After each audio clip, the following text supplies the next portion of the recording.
Today on Chris Dyer's Creative Friends. I think that's really what's going on with Blotter, is everyone's trying to get the sigil of Rapture on the Blotter. And that's what we're celebrating about the taking of it itself, is the possibility of being able to see a content behind the thousands of beautiful pictures and shapes and forms combined. We're looking for meaning. And at the point of rapture, you get to see the final understanding of everything, the meaning of all things. Hi, and welcome back to another episode of Chris Dyer's Creative Friends, the super awesome podcast show where me, your artist friend Chris Dyer, talks to all his amazing creative friends. Today, I'm in the lovely city of San Francisco, California, and I'm visiting my friend Mark McCloud. Mark is a legend. He's a super interesting old school historian and a collector of psychedelic art and blotter and just the culture in general. It was a great honor to sit in his living room and pick his brain and just really listen to him talk shop about all his beautiful interdimensional experiences. So I hope you will enjoy this conversation. Blessings! While the world is turning, got to make amends. Walk on the sunny side with the positive lens. Talked about passion with all the beings in this land. Chris Dyer and his creative friends, darling.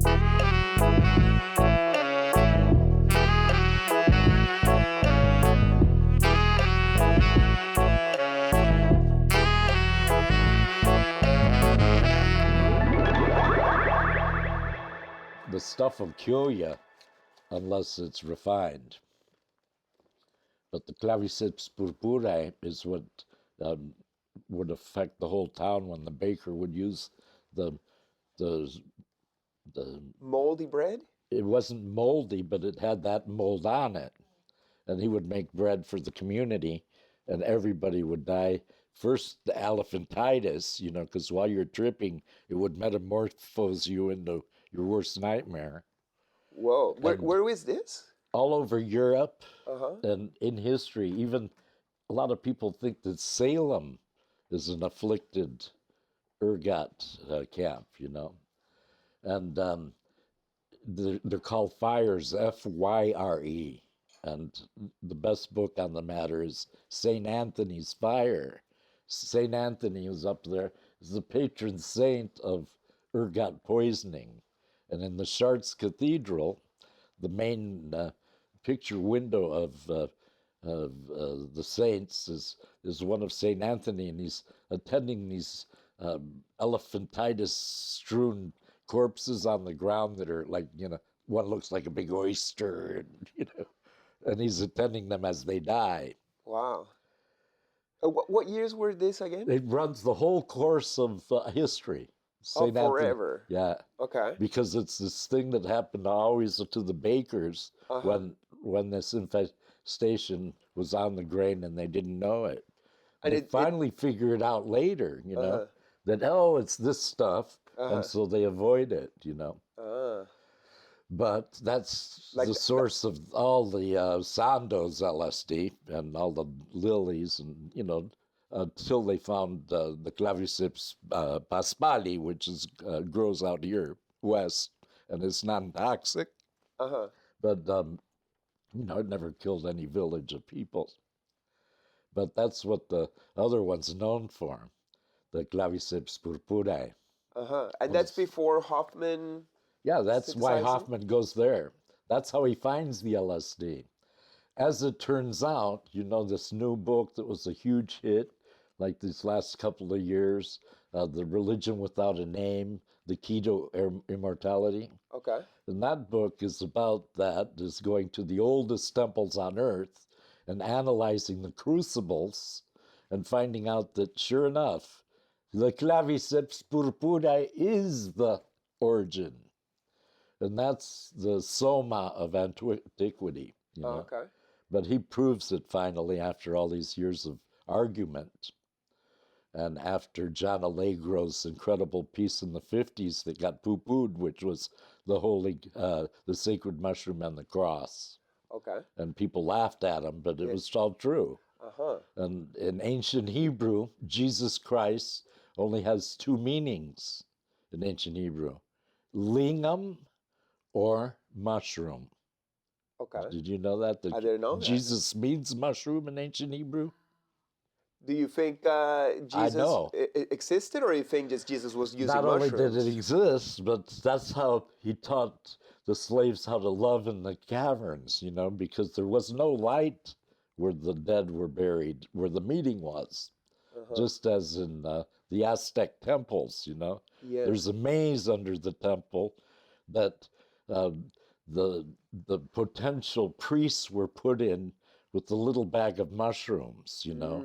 And they were put in this maze, and there was only one little beam of light in this whole structure. And if they didn't eat the mushrooms, they would starve or die of thirst. But if they ate the mushrooms, they could see their way to the beam of light and become a priest.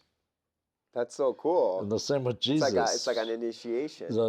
They'd been slaves that they didn't know how to love. They'd been paired up by the masters for so long that he took them into the caverns and taught them how to love after his big shroom party, you know. Wow. So Jesus was just throwing big shroom parties. That's right. That's why the host remains round. Okay. Is to copy the mushroom. And it's a bad priest. It's a pope, you know, that changes the law, makes it illegal to portray Adam and Eve under the Amanita muscaria mushroom, and punishable by excommunication or death, and only can be replaced with the tree of knowledge, it's called, you know. And it's when all the old art gets destroyed, not all of it, because I was a student at the École du Louvre in Paris, you know. Oh, yeah, you were? Yes. What were you? I did 2 years there avoiding the U.S. draft till Jimmy Carter pardoned us, draft evaders. Okay. And I returned to the U.S., you know. But I went there instead of serving the Church of Satan in the war.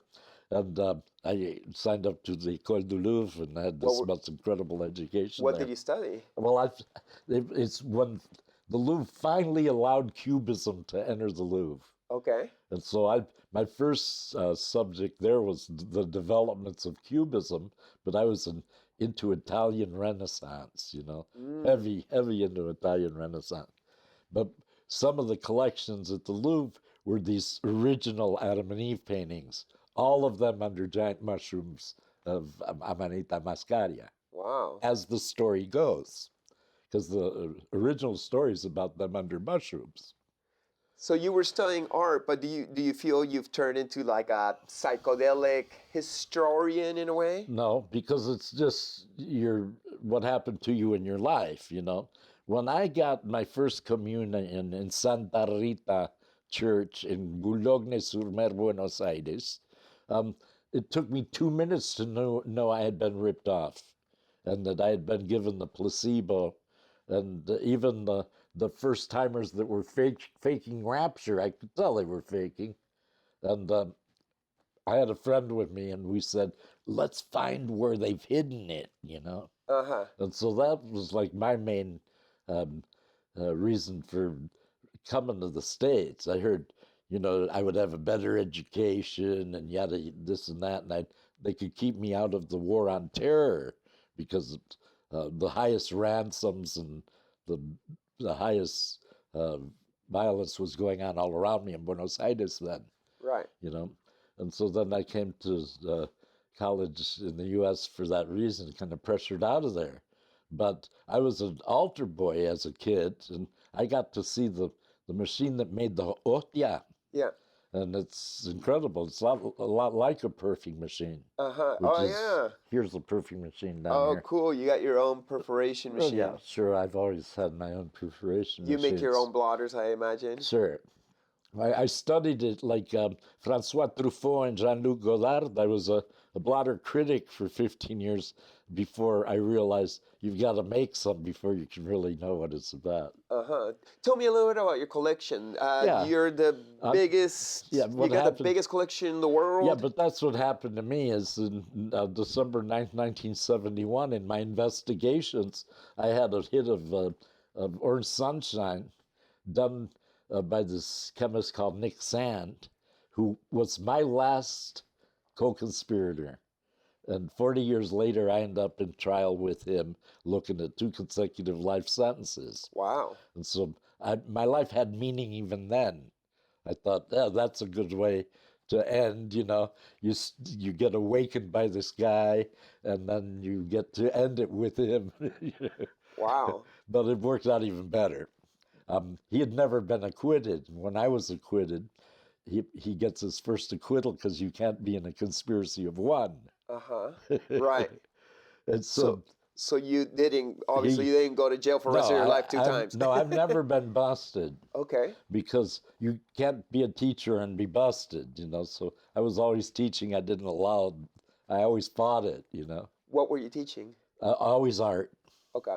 At my last job at UC Davis, but I was at St. Mary's and University of Santa Clara for 12 years. Okay, and nice. The governor was one of my students. Oh, nice. B-, my worst grade. But he was only there as an elective, you know. Uh-huh. So why did they want to put you in jail? For holding blotter? Well, my first trial, which was in 93 in Texas, they said, this is the guy that thought of framing the drug and putting it on the wall like it was art. Uh-huh. That was one of the accusations. Wow. Then the other one was trained in a master at counter surveillance, trained in a foreign country. Oh my goodness. Because I'm from Argentina. Yeah. Right. And I could tell they were following me, and I scared the hell out of them the minute they followed me, you know. And that's how they came after me. It's 2 perfectly legal attacks, I think, you know. Because your art You framed that you it collect, up and you call it art, yeah. the art that you collect is illegal art. How could art be illegal? Well, Because of the substances injected into it? no, because the idiots around with badges that can call things illegal, you know. Right. The first thing out of my attorney's voice that I kept, my first acquittal, I kept the attorney for the second one 10 years later, you know. But the first one, he said to the judge, art is not LSD, Your Honor.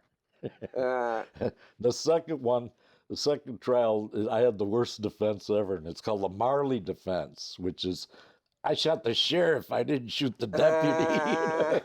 And my was, I might have made the paper, you know, but that doesn't mean I dipped it. Yeah.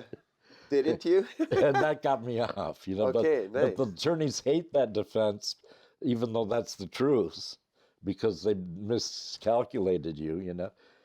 They had 13 snitches that were all busted, one of them doing 28 years, that all swore, even though they had never met me, I was someone called Susie Wong, which was the source of supply for this Kansas City outfit. They always take me to some places I've never been, you know.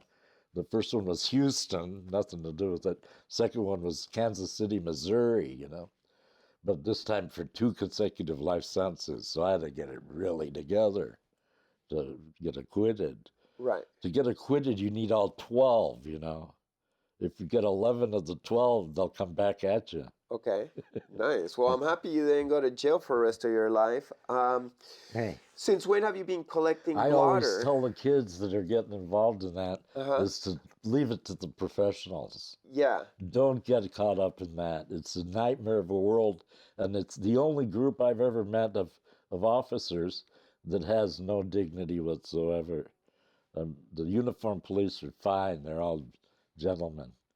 These guys have no redeeming qualities whatsoever, I promise. They'll lie, cheat, kill, do whatever. Well, I'm happy you're sitting here right now, and I love your... Thank God, it's not my job to educate those guys. I'd give up. I wouldn't know where to start with the whole legal conversation. I just try to you know, keep Yeah. my nose clean. But I don't see like why just holding some paper Well, is here's an why. illegal situation. Here's why I did it. Yeah. It saved my life. You know. Tell me about it. I was an idiot from a boludo from Boulogne-sur-Mer, Uh-huh. and suddenly I was in love with life. Yeah. And How you get into it? How and do you it get into taught this me culture? that, you know, and it taught me how to see nature first. And when I saw nature first, I said, "Shit, maybe you could have peace." Right. You know? Shouldn't we all? And that's how we thought of it, you know, the peace movement. But we were war babies, you know. We didn't know anything but war. They had forgotten how to make toys when I was a kid. Then they remembered. They said, "Didn't we make toys for the kids?" Guess what they made first? Toy soldiers. Guns. Toy soldiers, Yeah. you know. And then they moved on, you know. Yeah. But I don't know if you had them in your youth, but when I was growing up, one of the first things I had to play with were called figuritas. See? And you'd get an album, empty you album, stick 'em and you in. could, Oh yeah, I love and that. if you filled it, you could get a bike or Yeah. No, I love the figuritas and You could- trading it with your yeah, or friends. playing the figurita game where you shot the figuritas to a wall, and whoever was closest would get the pile. Did you Okay. learn how to do that? I didn't do that part. That was the gambling of the figuritas. Okay. Nice. So Argentine this job is the same in a way. You know, these are figuritas. Exactly the same. Nothing's changed. If I looked beyond the where my hair would leave a grease spot, Yeah. I'd see some building blowing up or somebody getting kidnapped. Or, Oh yeah. in Argentina. When did blotters start? Like I don't know the story about blotters. Who started it? How did it Well, catch on? you know, they really start early because the first citizen to get a gram of LSD legally from Sandoz is this guy we all know called Dr. John Beresford, you know, and he was a shrink in London that wrote them first, and they said, "This is the guy we'll send it first to." And his gram turned down the Beatles and a bunch of other people, you know, Uh-huh. Tim Leary and all those people. But that's just the private citizen that really gets it. In 1962, they give him the gram. He even had a course on how to trip before it becomes illegal. Right. And it was a week-long course, 40 hours till Friday, it's just studying it. And then you tripped on a Saturday and talked about it the Sunday. And we met a person that took that course back then. Okay. She was Terence McKenna's publisher, who said, "My husband wouldn't marry me unless I tripped." And so she had to Good take requirement. the course. You know? Nice. Yeah, but no one knew that side of John, this doctor, you know. And so then, you know, it goes to paper that early because when it came in liquid form, you wanted to add it to something that you could get down to one hit with. Yeah, to measure it. And that wasn't easy. So they tried many formulas, and at one point they spill a bunch. They soak it up with some underwear. That kind of becomes the first blotter. Then they pass. It was Baba Ram Dass's underwear that eventually gets passed around as a Sexy. blotter once. But then That should be put in a they museum. end up putting it in a sugar base. Uh-huh. And his roommate steals a bunch and brings it to the States and turns Ginsberg and Tim Leary on. Uh-huh. But he writes a book called The Man Who Turned on the World, Hollingshead, you know. But it was just stolen from John, of some of it. And John Beresford goes on to become the guy that starts the group to help those people with mandatory minimums, and he to help the prisoners of LSD, you know. Uh-huh. And so I come aboard in the early 90s into that group. I'm the last guy voted into this thing called the Albert Hoffman Foundation. Okay. And on the foundation, we had this really weird guy called Captain Al Hubbard. Do you know that name? The Johnny Appleseed of LSD. Yeah, I've heard that And name. he's the real guy that turned everyone on. Uh-huh. And he gives it to Oscar Janiger, the psychiatrist that gives it to the actors. Okay. And he was the chairman of this group that I got voted onto as the last guy. Okay, nice. Then it dissolves after I'm there a little while. Oh, no. What do you do? Well, no. They completed its...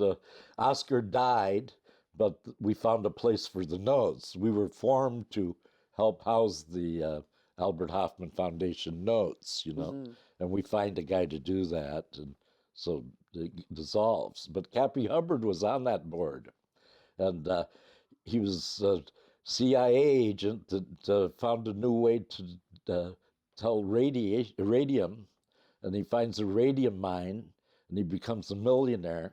So he buys an airplane. He goes to Sandoz and buys $250,000 worth of acid. Wow. And he starts passing it out. His acid's the acid that turns Jack Kennedy on in the White House and gets him killed. Oh, wow. Yeah. Different story, though, but that's what kills Jack. And eventually his he brother. awoke. Yeah, and his high school girlfriend takes it to him, and they trip on a weekend, and then Bobby 2 weeks later, and they decide they've done everything wrong, and they're going to pull out of Vietnam, and that's what gets them killed. Wow. The vice president is in on it too, and it's because they're building the biggest war machine, and this guy wants to disarm it, you know. And Captain Al Hubbard was his name. Do you know who Julia Childs is? I don't She think was so. like this world famous cook, you know. Yeah. That ran, now Matt, draw your Yeah. attention. And she was just fabulous, you know. But when I was a student at the Louvre, I had a bunch of great schools I went to, and one of them had a teacher teaching me in part of the Italian Renaissance that involved her museum, which was called the Galliera Museum in Paris, and they decided to do Andy Warhol's Mao show the first time, you know. And I got invited to the opening, so I go with my camera and I take pictures of Andy with his date, who that night is Julia Child. Oh, nice. That's And so I weird. wondered, what the hell's she doing here with that? How strange, you know? And that's the night that Allende gets murdered in Chile, Wow. and the French go ape and burn the Chilean embassy to the ground Whoa. and shut the town down for couple of months. You know? Wow. It was in Intense times. 73, but it was like the 68 revolution all over again. And that's what she was doing there that night, because she's CIA, a sleeper agent. Julia Childs? That's right. Oh my God. CIA, a sleeper agent her whole life, coming out of the OSS, where Cappy came out of. And they were with the agency since the war, and were both huge acid heads. Wow. So you must look at her recipe for beef bourguignon again. So funny. Yeah, but they didn't even know that when they did that movie about her. They hadn't figured that out They're yet. not going to share that aspect, even if they knew, probably. Yeah, but that beautiful act, Dunham does that role and everything, but not a hint, you know. Yeah. And she was a sleeper agent, like Dorothy Palm or whatever her name was, the one that the vice president outed when her husband said there are no weapons of mass destruction, you know. The vice president said, yeah, your wife's a sleeper agent, you know, something that would get us all thrown in jail, you know. You can't identify a sleeper agent in the U.S. It's against the law. But Cheney got away with it, you know. Those just rascals. to shut up her husband, who was the ambassador, that said, we don't have any weapons of mass destruction over here. What are you talking about, you know? And he was right. It was all made up, you know? So, Mark, all very interesting stuff. Sure. I want to know about this place. Yeah. Like, this is the the Institute for Illegal Art? No, it's the Institute of Illegal Images, you know? Illegal Images. Yeah, so this is like a museum? But it gets named that after my first arrest, you know? Oh, yeah, well, you earned it. Because, you know, I couldn't see anything wrong with it. Yeah, wow. In fact, it was the host I was looking for that finally materialized and available to every human that wanted to hear and see everything. Totally. So this is something you've been building for a few years, decades? Yeah, tell me about it. It's one bad idea leads to another. I think it's a great idea. And, you know, after collecting it for a long time and never getting a standard of what it looked like, I decided to frame it, you know. Uh-huh. And the minute I framed it, and I had 5 framed, I realized that the s- the strength of them was much larger than the summation of the individual parts, Yeah. and that's what and it kept going, you know. And then I tried to connect finally with the undipped stuff before it got dipped, Mm-hmm. and that was a long journey, but worthwhile, you know. Except it put you closer to the production, and so everyone was very nervous.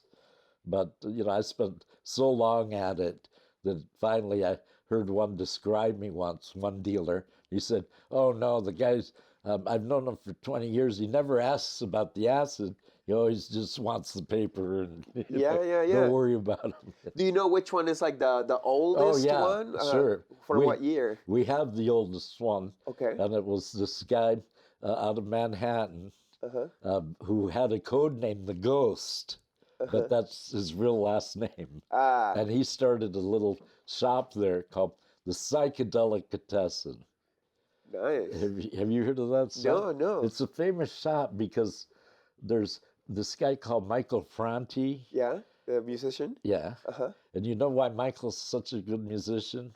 Is Why? because his parents lived in the psychedelic Agents, and he had to learn how to raise rent money and bail money. Oh, no. So, So you got a so he full-time job. becomes the big, but it was just for them living there. The Ghost doesn't get busted and has the most successful blotter industry for at least 12 years before the thing goes south. But he decided to make his own acid in 1968, once it had gone illegal, and to put it on litmus paper.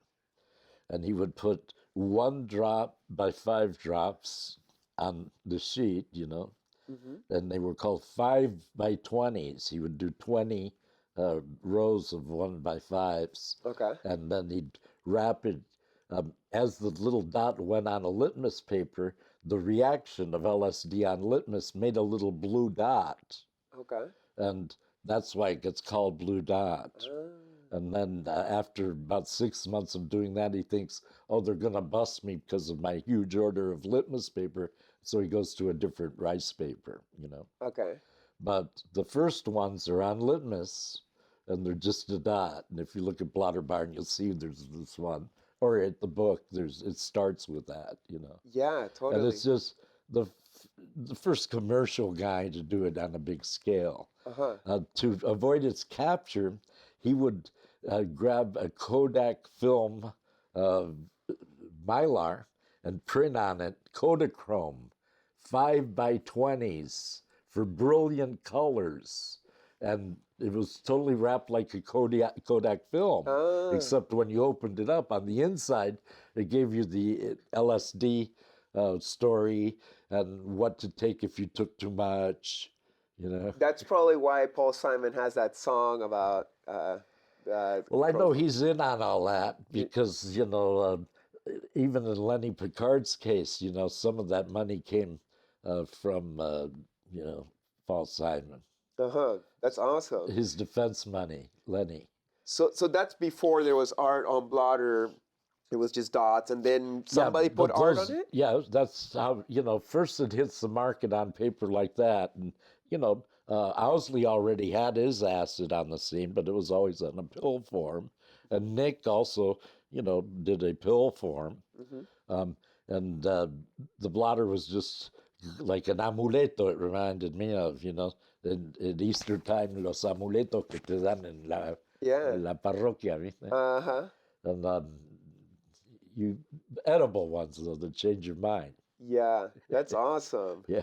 So cool. And so that's what it was. I was into numismatism as a kid, and anything detailed small, because that's my mom taught me how to look at things like that, and she was totally into tribal arts, you know, and she spent her life down there in the Patagonia assembling a little museum there of all the tribal arts that she went and lived with. Okay, nice. Because Mom would spend weeks with different tribes and even the huichol, Wow. and collecting really good stuff. So that's how you got inspired to be a Right. collector yourself. Yeah, and she had a huge Waco collection. Did you inherit any of that? Sure. Okay, nice. Sure. Somewhere else in this. Well, in Las Vegas, I have a big collection, but I have some really nice, like, heart bowls and stuff here. Some Nazca weavings that are incredible. Yeah. And, she really turned me on to the arts. My dad said we had no artists in the family because he's a Golden Glover from San Francisco. He Okay. gets the Golden Gloves in 1941, and that got him the scholarship to Stanford, where he got his engineering degree to engineer the ships in the war. Yeah. But he just from that background. After 20 years of friendship, he's into the arts now, but it was Mom that was really the artist in the family. Yeah. And your dad resisted your path following the arts. Hi, we take this little pause from our conversations for me to let you know that I got a brand new art book. This is my second art book, Shamanic Journey, that just came out with Last Gasp Publications. It's a 256-page book, full color, shiny, beautiful pages with full of my art, writing, stories, basically everything I've done in the last 13 years. And I worked really hard on this book. It took me months to lay out by myself, and obviously the art has been a labor of love of many years, and I've condensed it all in this beautiful book that now is available on positcreations.net. You can get a signed version, you can get an unsigned version for a little bit cheaper. And yeah, this won't run out of electricity. On this digital world where we gotta charge everything, or a solar flare could knock out the electricity of the world and you'd be like, whoa, where did all my Chris Dyer go? No, this runs on energy forever. You never gotta charge it, you never gotta water it. It'll always be there to give you new inspiration and art. And I've done this with a lot of love, and I hope that you will get a copy for your own personal library. And reflect yourself in it and make your own book and story of your life. But here's mine, and I hope you will enjoy it. positcreations.net. Thank you. That's right. And you had to win him over? Yeah, well, when I was pre-med, I was okay. First, I was very religious, and he thought I would be in the priesthood, something my love for women wouldn't allow, And then when I was pre-med, he was totally into it. But when I realized that the LSD psychotherapist would not be appreciated in this generation, I said, shit, I'm going into the arts, much more easy to navigate. And when I announced it to him, he disowned me. It was the best thing that ever happened to me, as it worked out, because I got to, really see the world that way. Yeah, do your own thing. Yeah.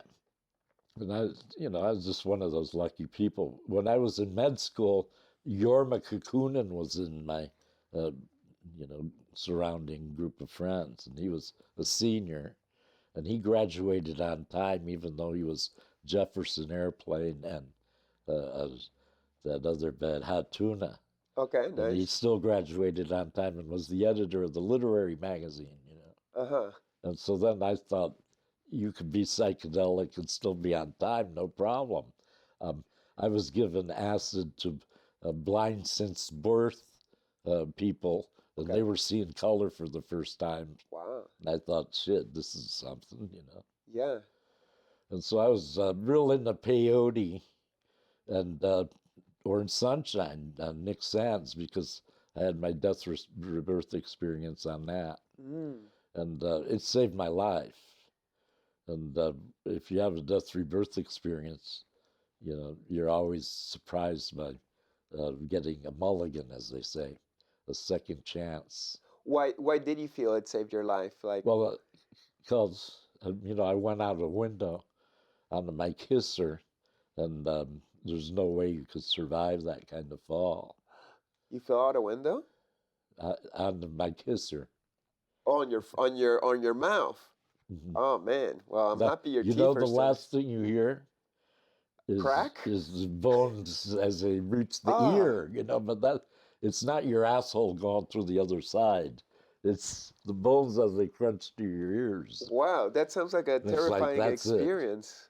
Terrifying. Death is terrifying until you've had it, you know, and then it's laborious because you've got to integrate it into your life before you can proceed. So you went to the other side of reality. Well, I went to that place they call death, you know. Uh-huh. How was it? Um, did you see Pan's Labyrinth? Yeah. It's just like that. It's kind of spooky. No. With the monster, with No, the but hands. yeah, but that's on this side. Okay. Once you get home, it's all, you know, you see your pets on the way there. Okay, I'm gonna have to watch that movie again to be reminded of the good Yeah. parts. Pan's Labyrinth is about her suffering tremendously to save the life of her little brother. And when she's able to do that, it's at the expense of her own life. Hmm. But she gets to go home then. And when she arrives home, they all go, "You did it, thanks," you know. So when you came back to life, how did it feel? That you were you like bummed out because No, you know, the Scots invented golf as an excuse to hunt for mushrooms, you know. And Okay. you could tell your wife, "No, I hit my ball over that way. Yeah, I know it looks like a mushroom, honey." And so then they also have a thing in golf that's unique on the planet, and it's called a mulligan. Okay. And What's that? it's where special circumstances in life will make things happen to your golf game that are supernatural, and a mulligan gives you the opportunity to ignore the supernatural effect and to have another chance at it as if it were the first time. Huh. And that's the only place it exists on this planet. It's like a The quantum reality. mulligan. It's like the quantum reality is all because of consciousness Well, manifesting. that channel didn't work and it failed. And so then you get to ignore that channel and get another chance at it, but the right channel. And so you can miss again, Yeah. but at least you channeled it in the right channel, you know. Okay. You missed on the right channel. The other miss wasn't allowed because it was a mulligan. It demanded a mulligan. It was Okay. too It's weird. almost like a reset. Yeah, and so that's what death rebirth is like. Okay. Is you died, but the special negotiations of the situation, which is you died in an accident, you know. As you went out the window, it was a total surprise to you because in your reality, your hallway, you were already underground. And I was going through this thing where I was already underground when I fell out the window, but I wasn't at that place where I fell from, which was, you know, 7 stories up in this building. 7 stories. Yeah. Whoa. And so then that's how it happens, you know. And there was no guide as to that in that time, 1971. You had a couple of books on death rebirth, but not even Groff had come to the conclusion that that was an acceptable method of shamanism, you know, a traditional method. No one had ever exposed that. Right. So you're on your own then, and you've got to try to gather it from there, you know. That's when I go from pre-med to artist, and I get to leave college, and I get this my first job, which was the most incredible job ever, with the daughter of this great writer that I had read in college, and she was in charge of this thing called the Center of Democratic Institutions, which was a group hired by the United Nations to figure out the international waters on the earth, you know. Okay. And she was the director of it, And her hobby her whole life had been her father, Herman Hesse, had allowed her to pursue this hobby her whole life of teaching her Irish setter how to type upon dictation. Okay, nice. And Olivetti typewriter had been especially made with which each key as big as the snout of Tadzio, the Irish setter. And he had a 14-word vocabulary when he appeared on the television show. You asked for it. And she cusses him out in German, and he goes to his typewriter and he writes, "A bad dog." And he had 6 puppies. And when I got hired, 4 of the puppies were doing English, and 2 of them doing math. Puppies were doing math? And so I got hired to be part of the teaching team there and do that. And it was like a different world in this mansion on the beach in Santa Barbara, you know. And then our entertainment was incredible. She'd work all day, but she'd come home and play like, you know, she could play the piano like no one you've ever heard. And then she would bring in lecturers. She had a bunch of Ford Foundation grantees that were translating Borges. And they met me and they went, "Oh, our solution to the slang," you know. Yeah. They didn't know anybody that knew the porteño. Okay. And so then I had a job going this way and that. It was great. So cool. Yeah. Very interesting. Yeah. It was The just, daughter of Herman Hesse. Yeah. Wow. Elizabeth Borghese. Okay. And she's just like incredible. Opened my eyes up a lot, you know. She had one guy in that formed this big outfit called the Walk-Ins. Okay. And his group claimed to be have walked into their bodies from a different planet. Wow. And they were a large group, you know. Anyway, but he had turned Hendrix onto that idea, and Hendrix had, you know, become interested in curing with sound, and that's what that Rainbow Bridge is about. Right. Is about this alien contact with Hendrix that allows him to take this vehicle called the Rainbow Bridge between this planet and another dimension, you know.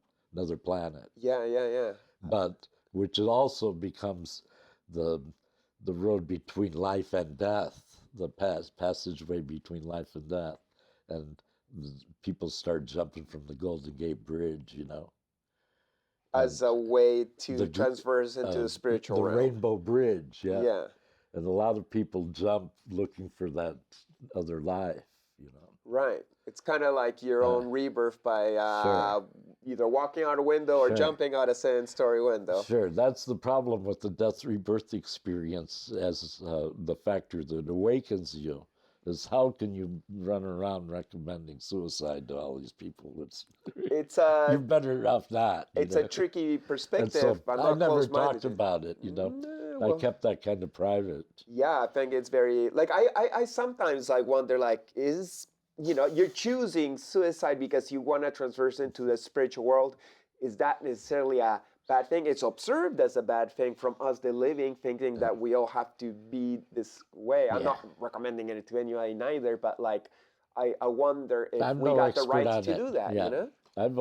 It's only happened to me once, and so I'm no expert on it. Yeah, I don't think I'd be brave enough to do it myself. Yeah, but I think it's something you don't recommend anyway. No, it's a personal decision and very delicate for it's sure. like, I've never met a guy that planned to have children, you know. Oh, really? Yeah, I never in my whole life. Okay. One that succeeded at it anyway.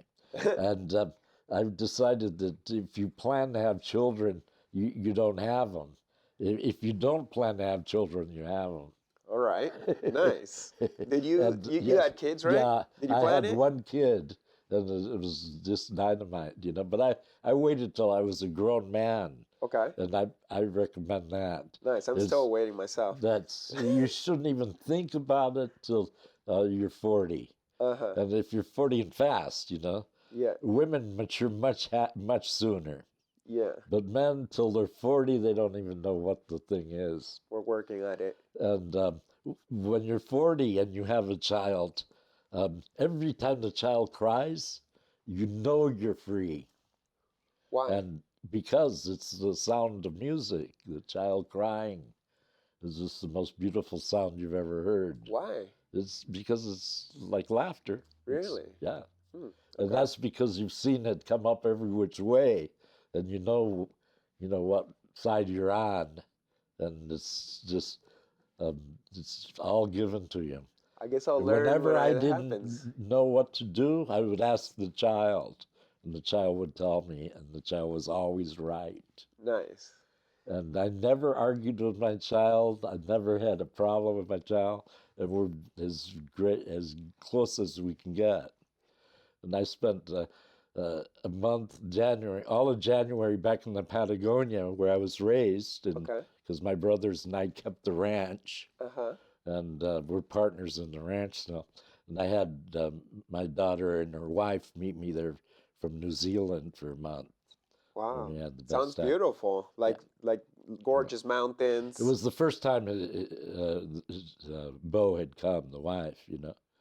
But I was always taking my kid there as I raised her. But then when she moved to New Zealand, I started going there. Uh-huh. So I go every year to New Zealand and Oh, love that's it. so fun. Hey, you were telling me that you got some grants to spread we had blotter this. art. Yeah, we and had your this culture? great thing in the U.S. when I was here, Okay. called the National Endowment for the Arts. Okay. Tell me about it. You would have been perfect for it. Yeah, I still am. Thanks, by the way, It for. still exists. Oh yeah, what does it yeah, do? I haven't applied since they made a rule where you've got to be decent or something. I'm kind of decent. You're very decent, and you've got to look into it. It's the National Endowment for the Arts, and they'll send you a free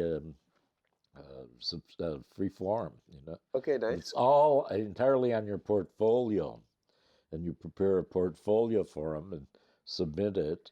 And And they give you like a grant to yeah, do artwork? that's or... it. Okay. And the first guy, Jimmy Carter, gave me my first grant. Oh, wow. When I returned to the U.S., I got a master's degree at Nice. UC Davis. Okay. And Jimmy Carter gave me my first little grant, and then Ronnie Reagan gave me my bigger grant to put on the house, which made me $500,000 bail in the year 2000 when my last case was. That was my bail just to. Oh, wow. So you used grant money from the government to bail out Well, I your used the so-called house. crimes? Well, I used the house, and I signed over the house to the government saying, "Keep the change, bitch," and give me my parole. And Uh-huh. so I got out there to defend myself because it's really hard to defend yourself inside there. Uh-huh. They Yeah. don't give you a break. They put you on saltpeter. Pretty soon you're ready. But you got this home, Yeah. and you got your And collection. I've moved dancers in. I moved here from American Zoetrope. I was well connected. And I had Coppola's first studio on 17th Street, Okay. which he had outgrown when he made all that money with The Godfather and the Apocalypse Now. Uh-huh. And he bought the Flatiron building then, and he had like 8 years left on his lease on 17th Street, and he gave it to me really cheap. So I moved in there, and I had all the bands stay there, all the rough trade bands, would come and stay with me. Cool. The Joy Division was coming to stay with me the night he killed himself. Whoa. I was the next stop, and I would have all the bands stay with me, and if they were cool and hadn't tripped, I'd trip them, Uh-huh. Nice. Yeah. Any all good experiences or any bumps in the road? Always great experiences, Yeah. but only, I never dosed anyone by surprise or anything. Right. It No, was that's always- disrespectful. I thought that was you worse probably violence. got really good medicine though, right? Always fortunate to encounter the finest, and having started early, with the Huxley study, because in boarding school, first we read Heaven and Hell and Doors of Perception. Right. And then started with mescaline, Right. and that was really good. On my way to the prom, it arrived, and I never made it to the prom. What about your But date? She was like, hung where did up, Mark go? hung up on waiting for me. But no, they found pinch hitters right away. And the guy and I scored ended up at the hippie party in our tuxes looking real funny, but it didn't matter. What do you like about LSD as a medicine, like as opposed to mescaline or peyote? Like, what is about LSD that you feel is special? Well, first of all, we never needed it medically. Mm-hmm. It was always, the ability to concentrate and see that we liked about it. But it's really also the hearing, And so then there was, there's a vision you can have where you get to see the total unity of all things.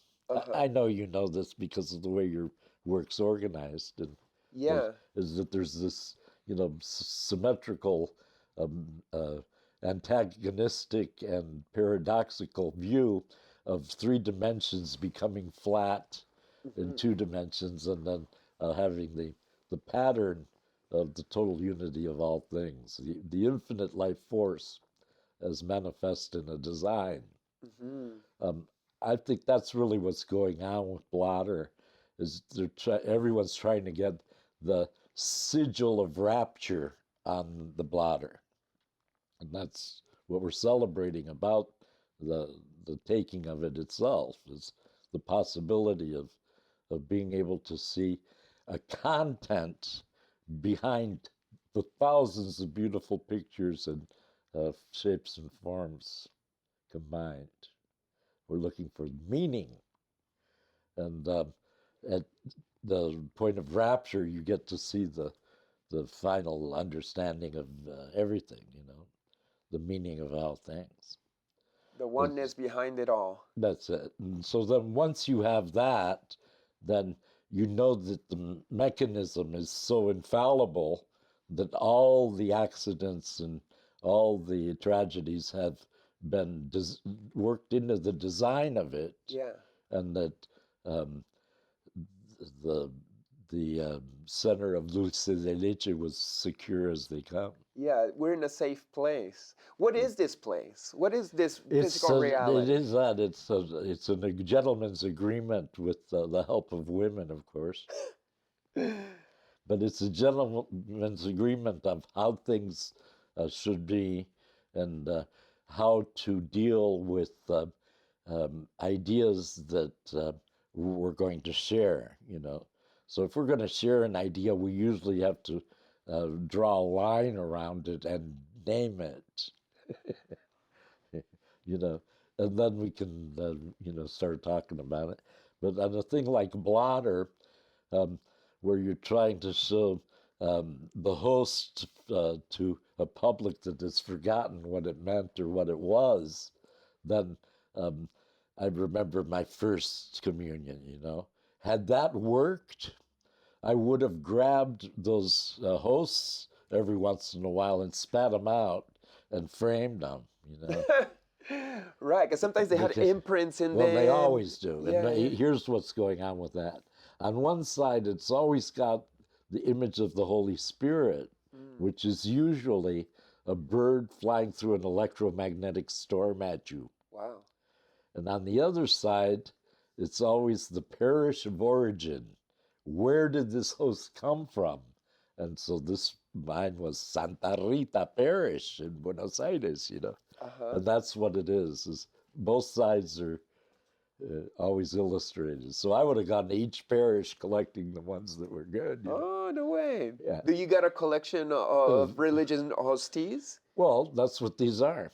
Right. Well, these are more the yeah. But when square version. Ripley's Believe It or Not did the article on me, they put the photos of the real host next to the blotter because they knew that I was right.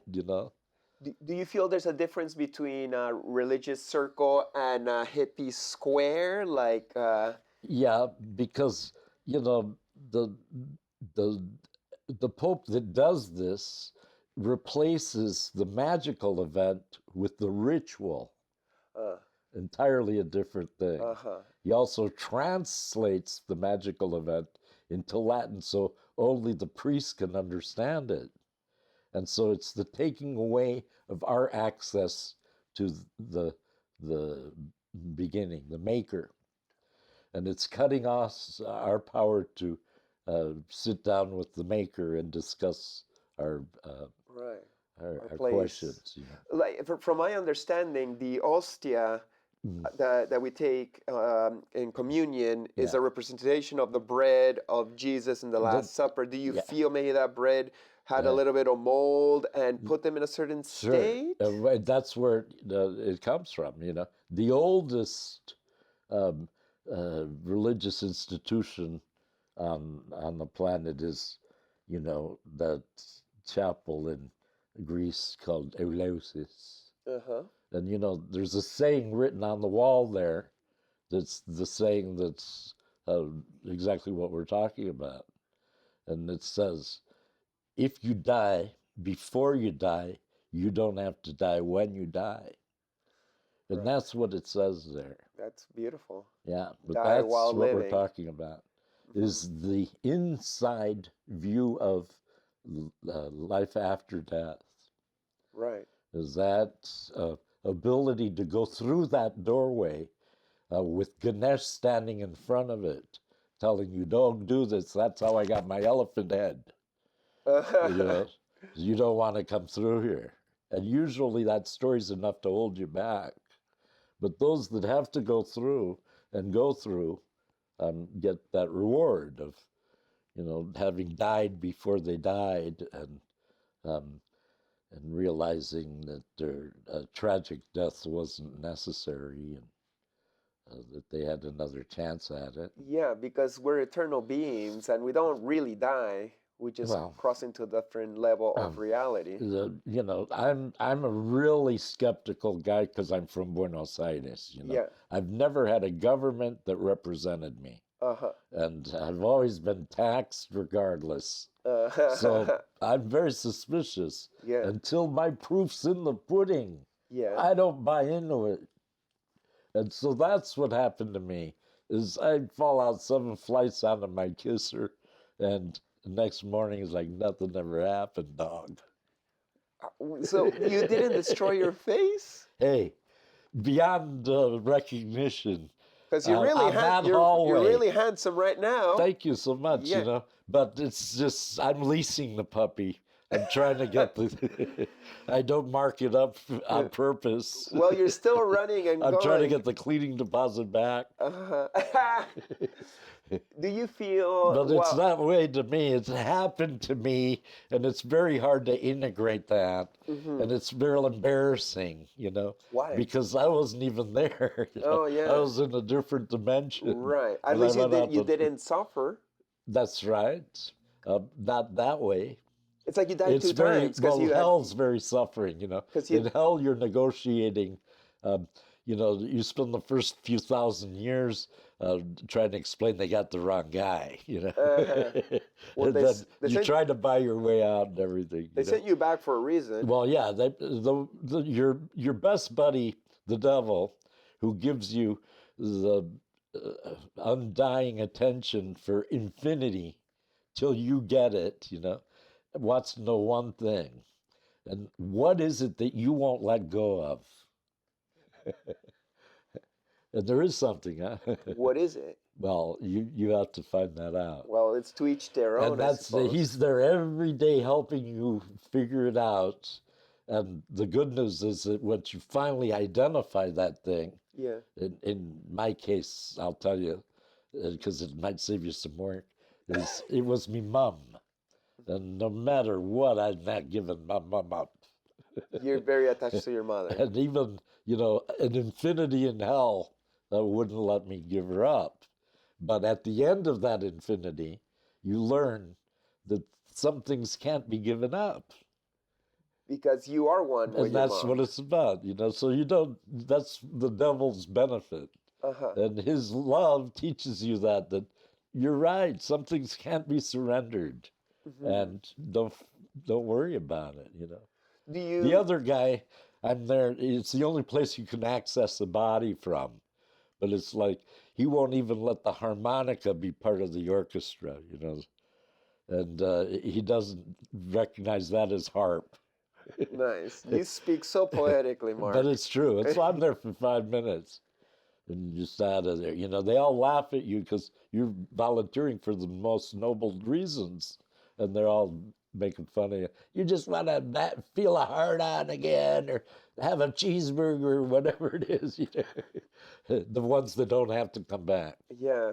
Well, that's the They laugh at you from heaven. In a way, they're the lucky ones, perhaps. Well, 'cause this the is a trick. choir is something I won't have to worry about for a long time. You know. Well, yeah, you're chilling here for a minute. No, and I'm in the, you know, reducing suffering.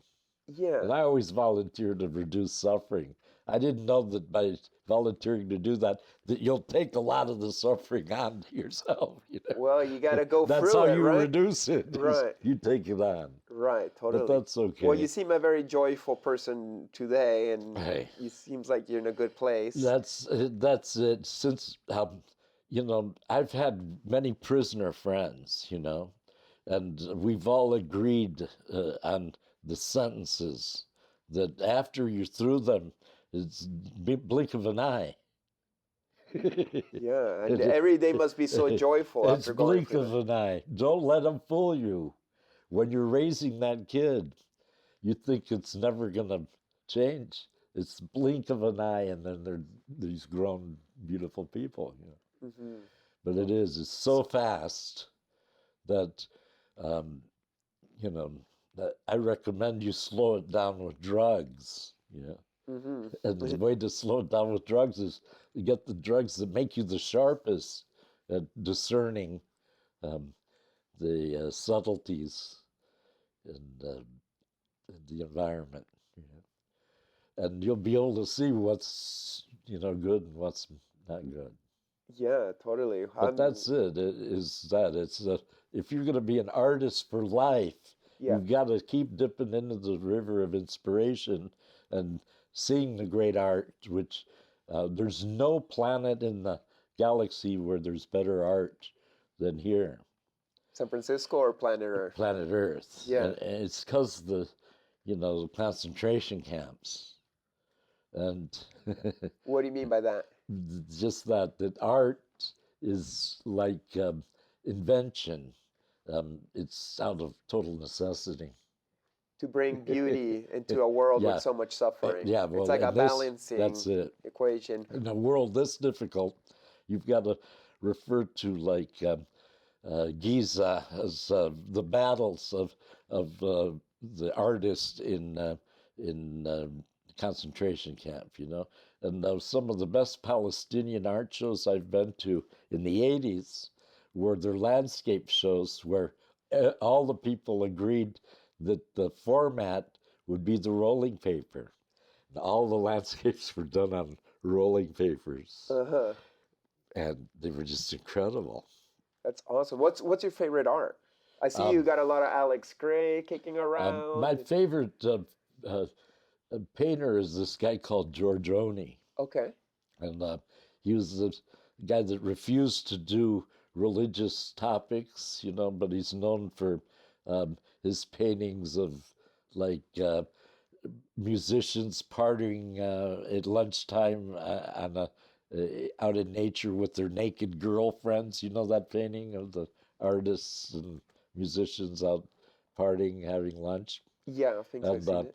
Then he's got one of, it's called The Tempest, and it looks like a tarot card. There's a guard looking over a river to a woman breastfeeding on the other side, and there's a tower behind him with the lightning bolt.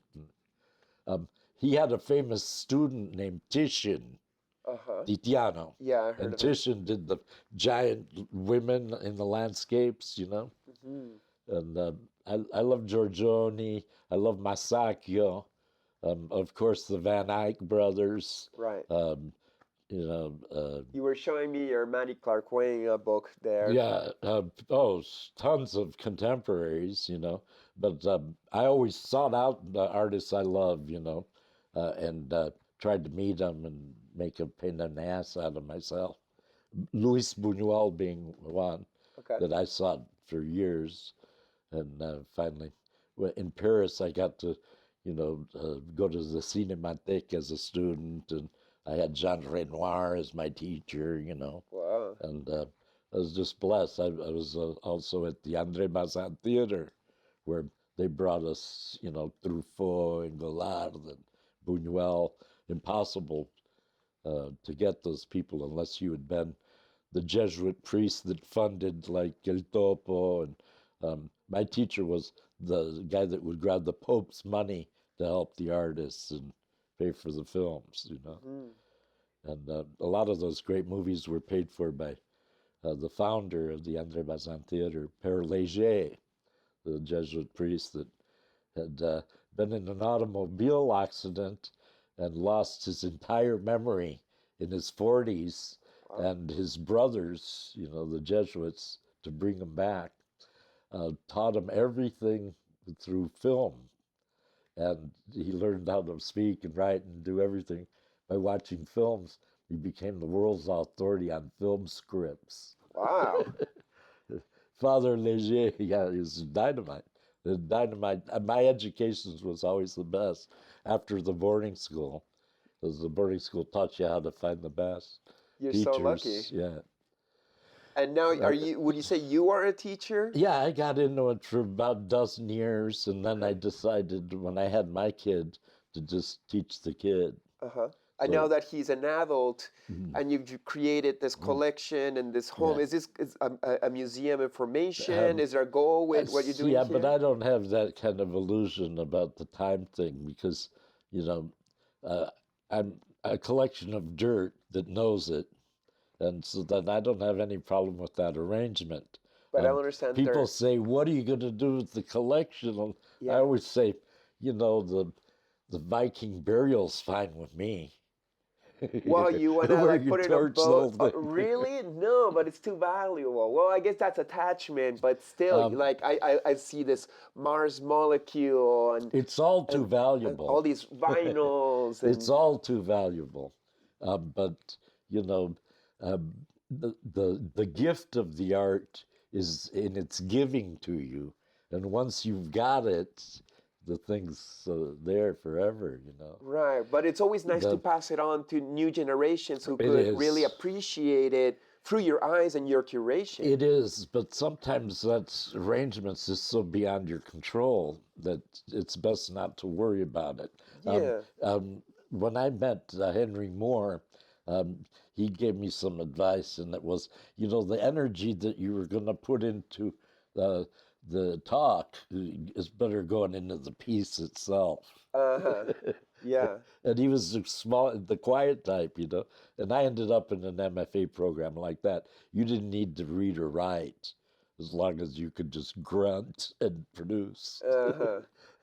Well, and it was all on your work, you know. Totally. So there's nothing specific you want to pass on to other generations through this you've done, or it was just a joy of getting it together? No, you want to do it, you know, like what I want to pass on is what I'm passing on, which is all I can pass on, you know. Yeah. You're not, you're best not worrying about it. No, there's no worry in it. Like, you know, I think there's a joy in it, you know. My artist friends that get old and want to pass their work on usually end up selling it to a library, and I've seen a lot of that in my time. And you know, I have friends that do that all the time. What about the city of San Francisco? You tell them like, hey, I got this special collection of psychedelic art. What do you want to take it over? I've kind of got a thing like that going on all the time. I had a friend called Julio Santo Domingo, who had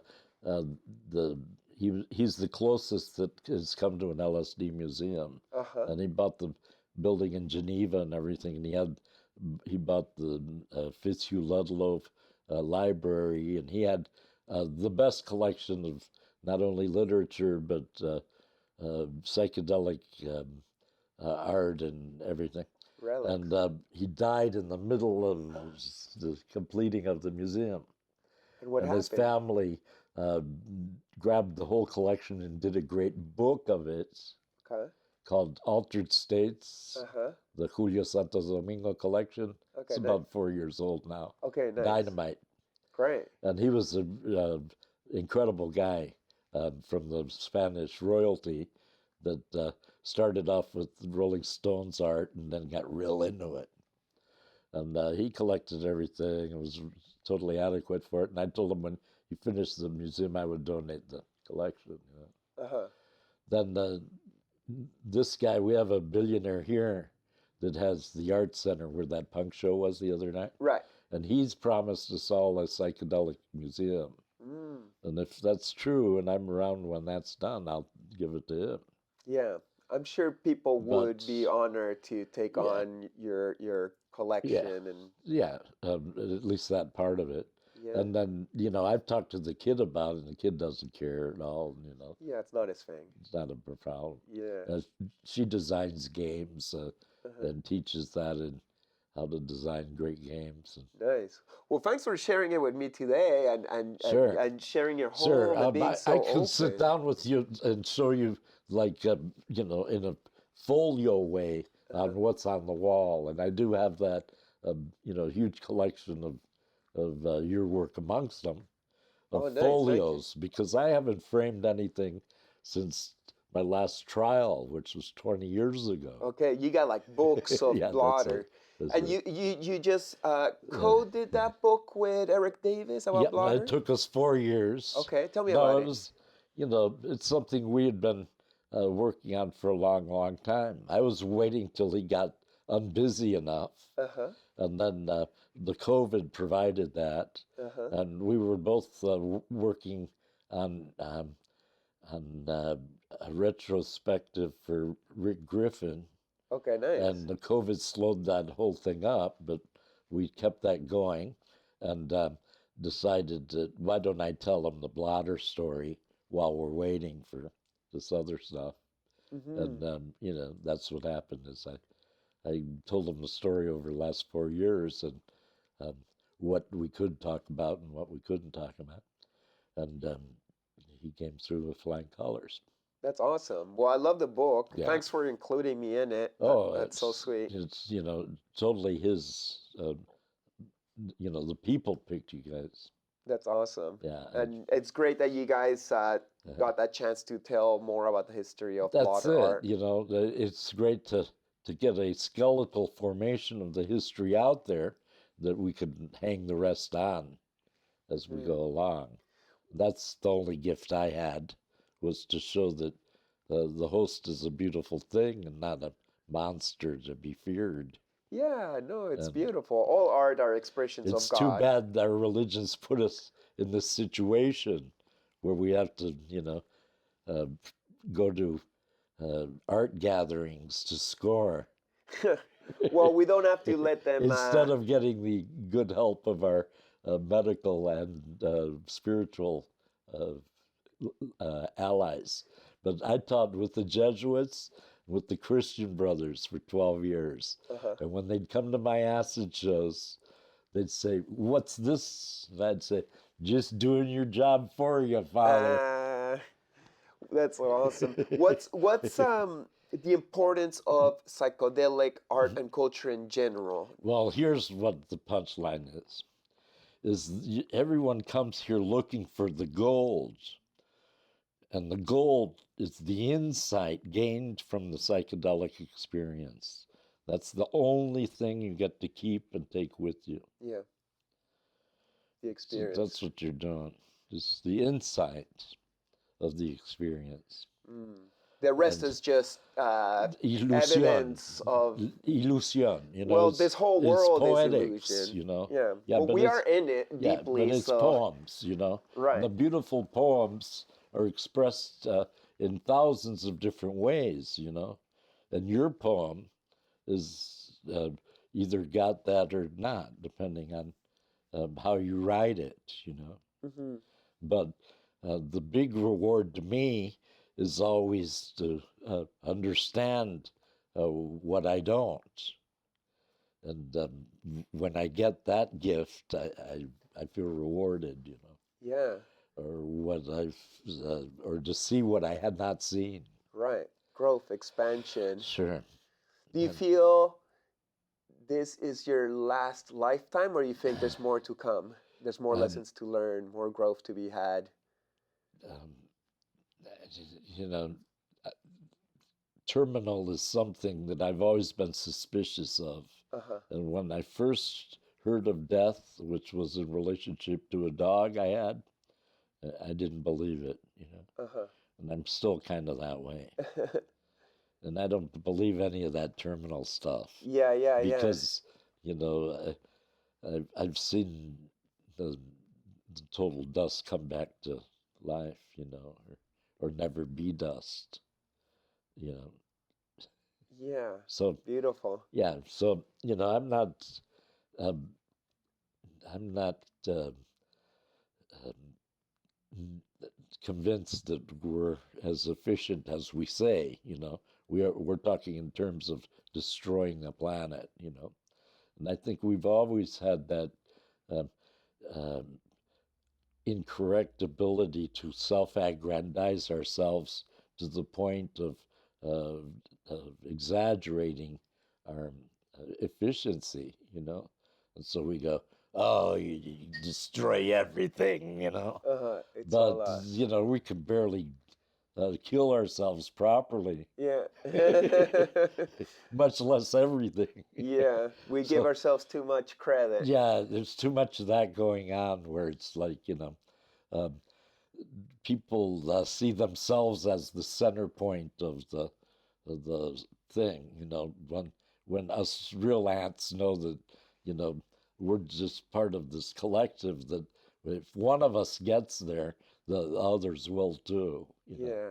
And so then it's no problem to throw yourself in front of the train to slow it down a little. Uh-huh. The 100 monkeys reaction. That's it. One of us will get it right if eventually. you've got the extra added benefit of doing the experience thing, then you've got it because you wrote it that way, you know, and you're glad to dulce and decorum est, you know, to die for the group, and that's what you do.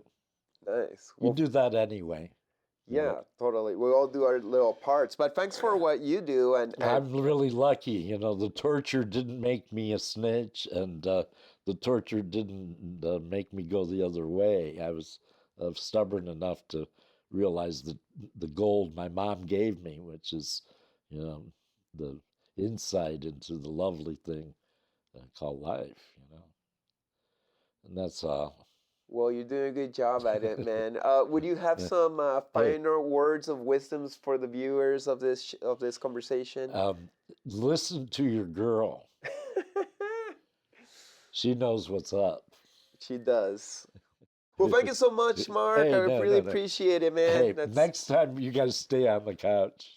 What do you mean? You I know, got next time you're in the melt city. into it? No, next time you come to the city. I mean, Okay. you stay with me, man. Oh, thank you so much, man. Yeah, really.